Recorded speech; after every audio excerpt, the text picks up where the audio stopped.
Hey ninjas, welcome back. Today, we are going to learn about string and template literals. First, let's learn what a string is. A string is simply text written inside quotes. It can be single quotes, double quotes, or backticks. In this example, we created 3 variables, each storing some text. The text JavaScript is inside double quotes, Python is inside single quotes, and C++ is inside backticks. All of these are valid strings in JavaScript. And a string can contain letters, numbers, symbols, spaces, or even be empty. And we use .length to get a string size, and character indexing or methods like .char@, or bracket notation, index, to access individual letters. To join strings together, we use the plus operator. When using this method, both double quotes and single quotes are valid for strings. And we do something like this.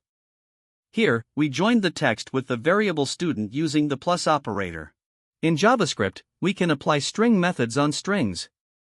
String methods are built-in functions that JavaScript provides, so we don't have to create them ourselves. Today we'll look at a few of them to get you comfortable. And whenever you need others, you can easily check the JavaScript documentation. Now, let's start with the concat method.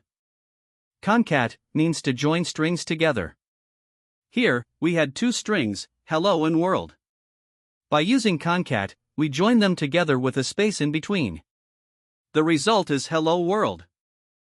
This is helpful when you want to combine text from different places into one string. Next is the slice method.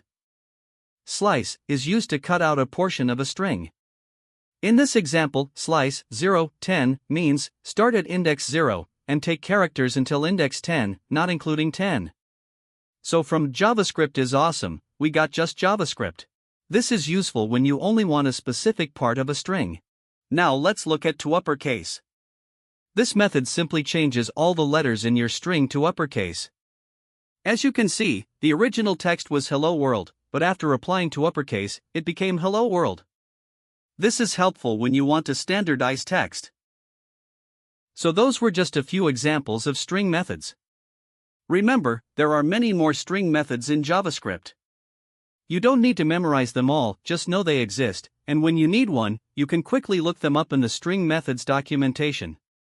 These string methods make your work easier and faster when dealing with text.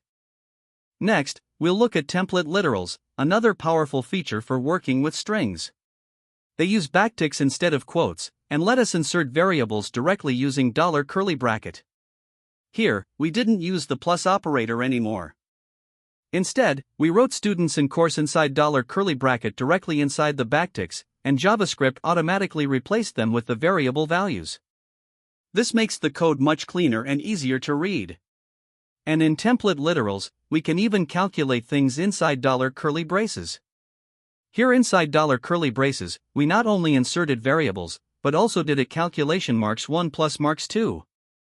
JavaScript replaced it with the actual result, which is 90. And sometimes we need special characters inside strings. We can do this easily inside template literals. For example, we might need new lines or quotes inside quotes. We use something called escape characters for this. Here in this example, we used a backslash before the double quotes so they don't break the string. We also used \n to move to a new line. And that's all about strings and template literals in JavaScript. See you in the next lesson.